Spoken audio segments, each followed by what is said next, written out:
నాగబాబుకి మంత్రి పదవి ఖరారైన సమయంలోనే ఈ వేళలో ఒక ఊహించని అనూహ్య పరిణామం ఎదురైందంట. అసలు ఏంటి అది, ఇస్తారా ఎవరా, ఎన్నాళ్ళు ఈ డ్రామాలు జరుగుతూ అంటే ఉంటాయి? ఆల్మోస్ట్ నాగబాబుకి మాత్రం మంత్రి పదవి ఖరారు అయిందనే విధంగా అయితే ఒక 90% అయ్యిందని చెప్తున్నారు. కాకపోతే ఈ మధ్యలోనే ఇటు సీఎం చంద్రబాబు నాయుడు కానీ, డిప్యూటీ సీఎం పవన్ కళ్యాణ్, మిగతా వాళ్ళందరూ కూడా ఒక చర్చకు దిగారనమాట. ఎట్లా అంటే ఎమ్మెల్సీకి సంబంధించి 5 సీట్లు ఖాళీగా ఉన్నాయి. సో మరి ఈ 5 సీట్లు భర్తీ చేయడానికి ఏ పార్టీకి ఎన్ని సీట్లు ఇస్తున్నారు? ఇప్పుడు బీజేపీ ఉంది, టీడీపీ ఉంది, జనసేన ఉంది. ఎవరికి ఏమి ఇస్తారని ఏంటి ఇది ఒక డిస్కషన్ మధ్యలో వచ్చింది. సో ఈ క్రమంలోని కొంతమంది ఏమంటారంటే ఆయనకి మంత్రి పదవి కాకుండా ఎమ్మెల్సీ ఇస్తే బాగుంటుంది కానీ ఒక మధ్యలో అది కూడా తీసుకొచ్చారు. కాకపోతే పవన్ కళ్యాణ్ ఎట్లా అంటే ముందు నుంచి కూడా ఒక ప్లానింగ్ తోటి ఉన్నారు. ఇక్కడ నాగబాబుకి మంత్రి పదవిలో సీట్ ఇవ్వాలి, అంతకుముందు మనకు రాజ్యసభలో సీట్ అన్నారు. ఇట్లా రకరకాలుగా ఎన్ని డెసిషన్స్ వచ్చినప్పటికీ కూడా ఏ ఒక్క దాన్ని కూడా ఆయన మాత్రం ఖరారు చేసుకోలేదు. అసలు మొత్తానికి ఆయనకు చోట ఆయన కల్పిస్తారా లేదని కూడా చాలా మంది అనుకున్నప్పటికీ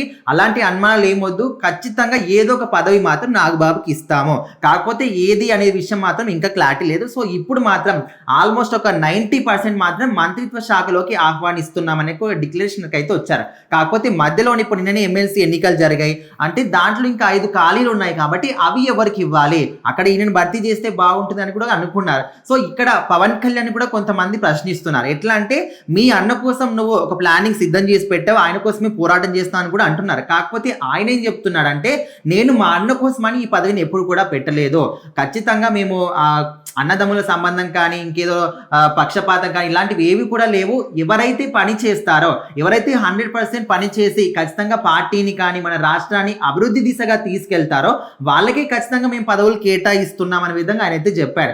ఖచ్చితంగా నేను ఒక్కని తీసుకున్న డెసిషన్ కాదు, నేను ఒక్కని డెసిషన్ తీసుకున్నా కూడా రేపు ఏమైనా కూడా ఖచ్చితంగా నన్నే క్వశ్చన్ చేస్తారు. కాబట్టి నేను ఈ విధంగా చెప్తున్నాము, ఖచ్చితంగా మేము అనుకున్న తర్వాత మీ అందరితో డిస్కషన్ చేసి మీరు అందరూ కూడా ఆమోదం తెలిపితేనే దానికి ఆమోదం తెలుపుతామని ఆయన కూడా క్లియర్ అండ్ క్లారిటీగా చెప్పాడు. సో అప్పట్లో చూసుకుంటే మంత్రిత్వ శాఖలో పవన్ కళ్యాణ్ ఏదైనా ఒక శాఖ ఇస్తారని, ఈయనకు 5 శాఖలు ఉన్నాయి కాబట్టి అదే విధంగా ఫిల్మ్ అండ్ ఇండస్ట్రీ ఆ శాఖ ఇస్తారని ఇట్లా రకరకాలుగా రూమర్స్ వచ్చినప్పటికీ సో ప్రజెంట్ అయితే మంత్రిత్వ శాఖలోకి మాత్రం ఖచ్చితంగా నాగబాబు వస్తున్నాడు, ఉగాది సందర్భంగా తీసుకొస్తామని కూడా చెప్తున్నారు.